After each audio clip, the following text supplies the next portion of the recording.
Guys, welcome back to my adventure series of moving to America as a Trinidadian teenager. So in today's video, I'll be talking about the question asked and the problems I faced at the interview. So if you're waiting for those things, please stay to the end of the video.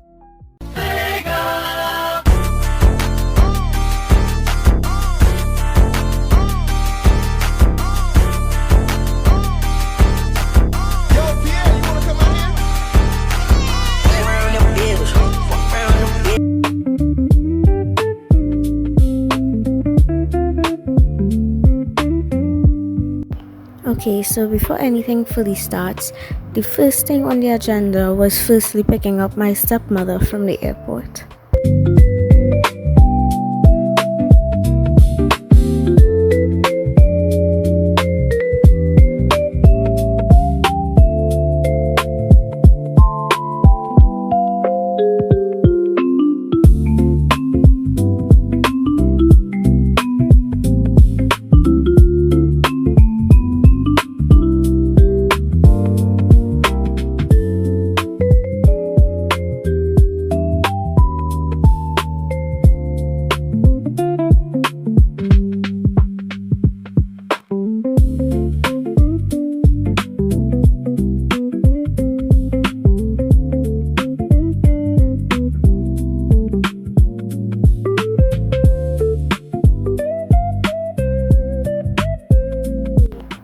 After waiting and finally meeting up with her, we went to get some doubles to eat in the airport's food court, because why not?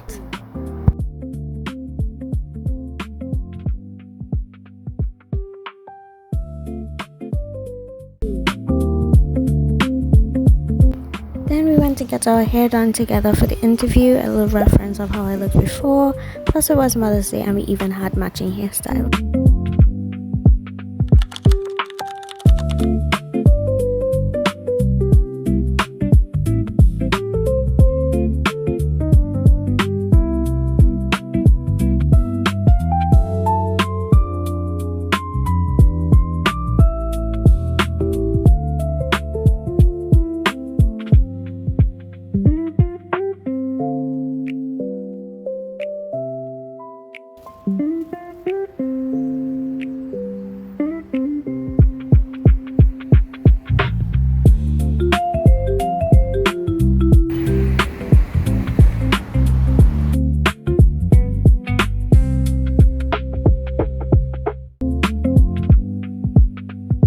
Okay, so long story short, I did not get to do the interview that day on Tuesday, but they said I could have come back on Thursday.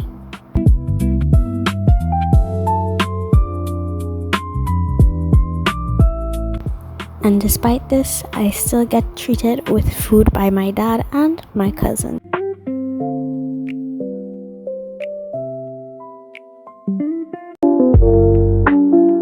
As you can see, the interview didn't happen. So let me explain what happened that day.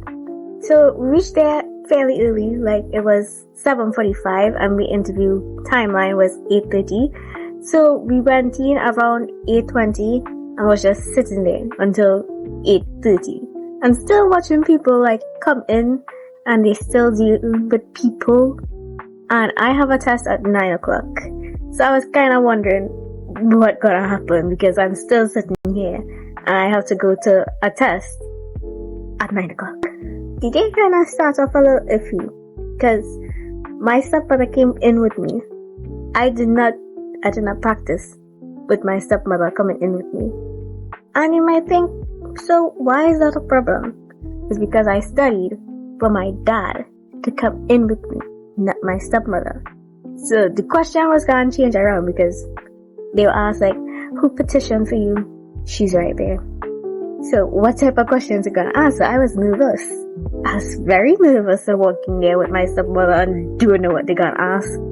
As I said, it was 8:30, past 8:30, and I had a test at 9. So we basically called a worker and we asked her like, can we get the interview done right now because I have a test at 9 o'clock.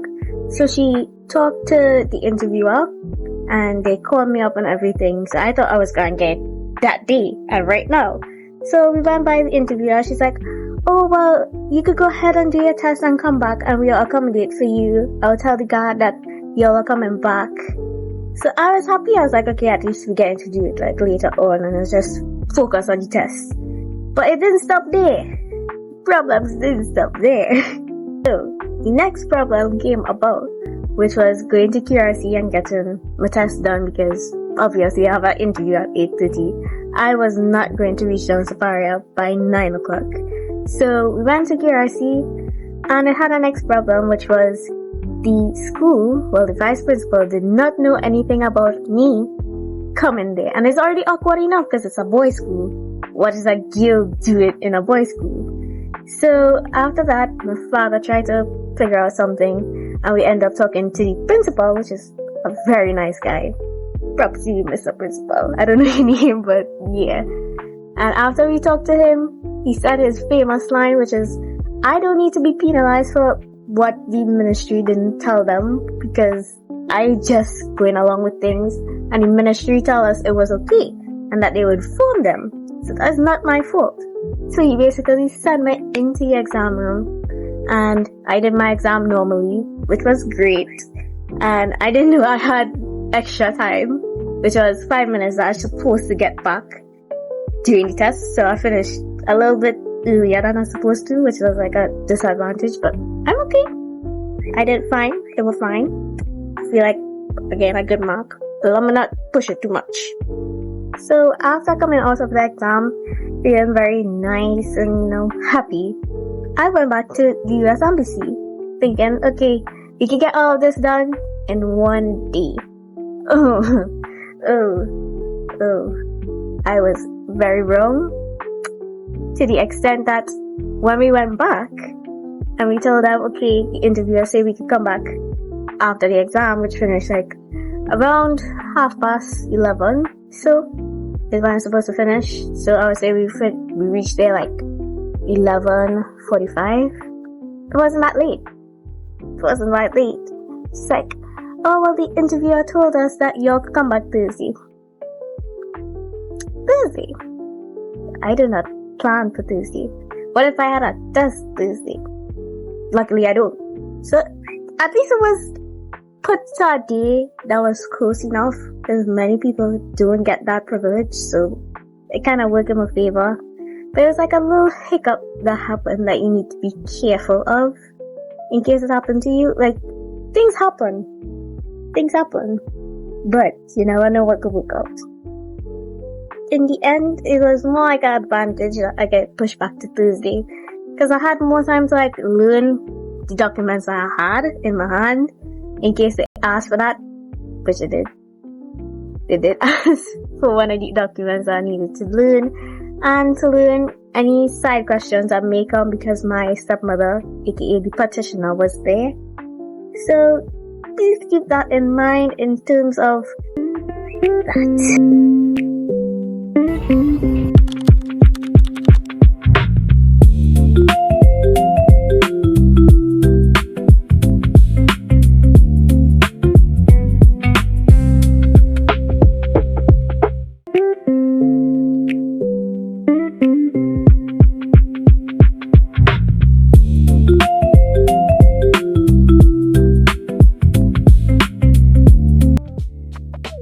So now on the Thursday, it was like everybody knew my situation, like going to the test and coming back and not being able to do it that Tuesday.